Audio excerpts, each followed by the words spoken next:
आज एक ऐसे शहर की सैर पर चलते हैं जो भारत के नक्शे पर सिर्फ एक छोटा सा डॉट नहीं बल्कि कह सकते हैं इतिहास की एक जीती जागती किताब है। जी हाँ, हम बात कर रहे हैं ओरछा की, जो हमारे देश के बिल्कुल दिल में बसा है।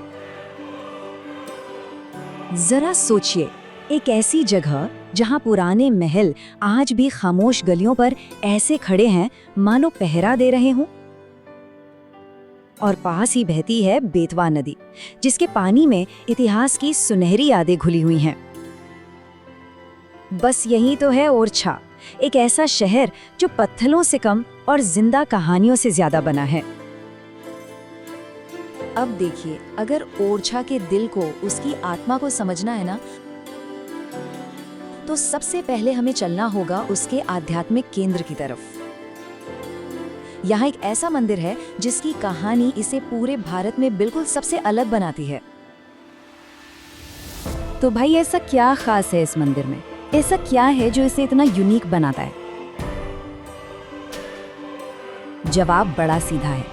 यहाँ एक देवता की पूजा भगवान की तरह तो होती ही है, पर उससे भी बढ़कर एक राजा की तरह होती है। देखिए, इस मंदिर की कहानी जुड़ी है रानी गणेश कुमरी की अटूट भक्ति से। हुआ ये कि उनके पति राजा मधुकर शाह ने उनकी भक्ति को एक तरह से चुनौती दे दी। बस फिर क्या था, रानी निकल पड़ी भगवान राम की मूर्ति को अयोध्या से ओरछा लाने के लिए। लेकिन भगवान राम ने इस यात्रा के लिए हाँ तो कह दी, पर 3 शर्तों के साथ। पहली शर्त थी कि वो सिर्फ पुष्य नक्षत्र में ही चलेंगे। दूसरी, ओरछा पहुंचते ही वो वहां के राजा बनेंगे। और तीसरी शर्त, वो सबसे अहम थी। और यही वो तीसरी शर्त थी जो सबसे जरूरी साबित हुई। एक ऐसा वचन जिसने ओरछा की किस्मत को, उसके भविष्य को हमेशा हमेशा के लिए बदल कर रख दिया। अब हुआ ये कि रानी अपनी लंबी यात्रा से बहुत थक गई थी,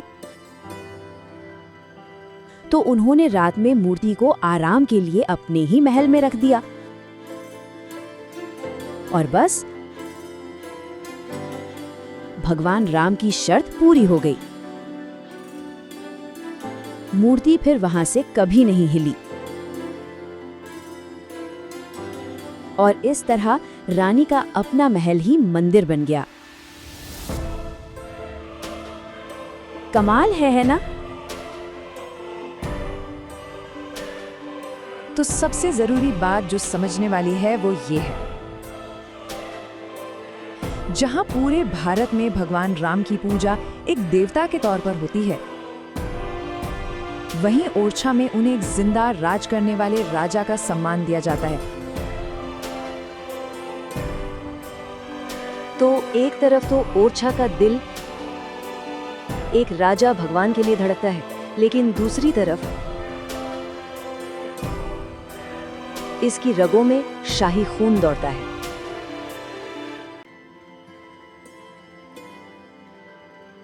और ये शाही इतिहास आज भी यहाँ के शानदार किलों और महलों में पूरी तरह जिंदा है।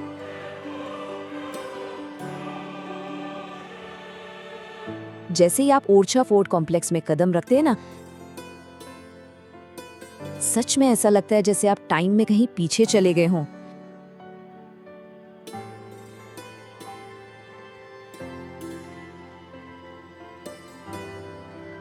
यहाँ के ऊंचे ऊंचे गुंबद, खूबसूरत बालकनियां और वो बड़े बड़े आंगन, ये सिर्फ आर्किटेक्चर नहीं है, ये तो बुंदेला राजाओं की ताकत और उनकी शान की कहानी सुनाते हैं। और इसी कॉम्प्लेक्स में है जहांगीर महल, जो बहुत खास है। इसे खास तौर पर मुगल बादशाह जहांगीर के वेलकम के लिए बनवाया गया था।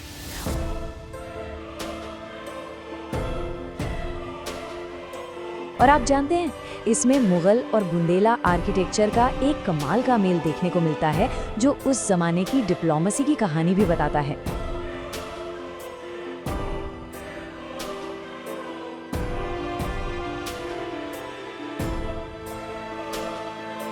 और हाँ, इन महलों की दीवारें बिल्कुल भी खामोश नहीं है। इन पर जो पेंटिंग्स बनी है ना, वो एक जीती जागती किताब जैसी हैं। ये पेंटिंग्स शाही जीत, बड़े बड़े जश्न और उस गुजरे हुए जमाने की शान और शौकत की कहानियों को आज भी हमारी आंखों के सामने जिंदा कर देती है।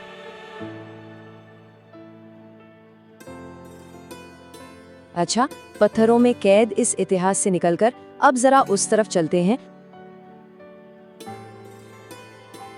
जो इस शहर की लाइफलाइन है। हम बात कर रहे हैं शांत और पवित्र बेतवा नदी की, जो ओरछा के गुजरे हुए कल को अपने पानी में किसी आईने की तरह दिखाती है।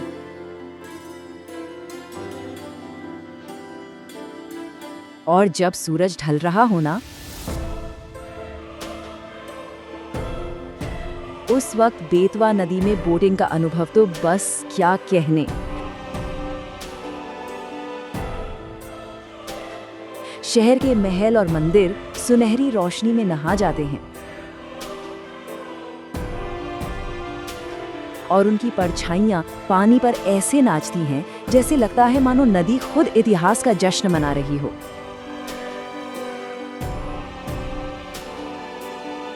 ये बात बिल्कुल सच है।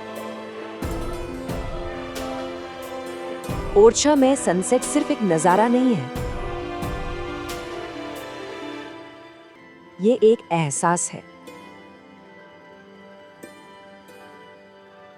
एक ऐसा जादुई लम्हा जब लगता है कि जमीन और आसमान, इतिहास और आज,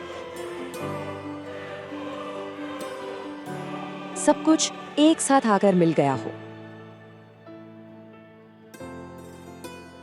तो इस पूरी सैर के बाद आखिर ओरछा का मतलब क्या है? क्या है इसका सार? ये शहर हमें क्या बताता है?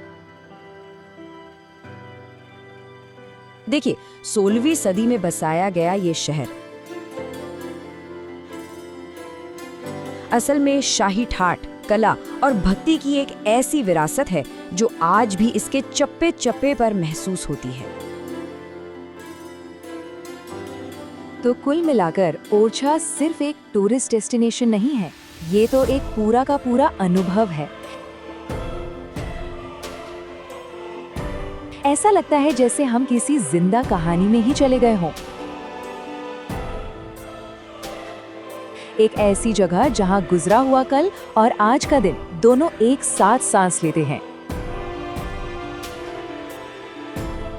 और यही वो एहसास है जो हमें एक गहरे सवाल पर लाकर छोड़ देता है।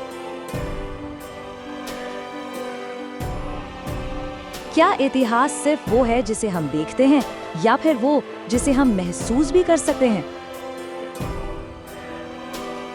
ओरछा आकर लगता है कि इसका जवाब शायद यहीं की हवाओं में है।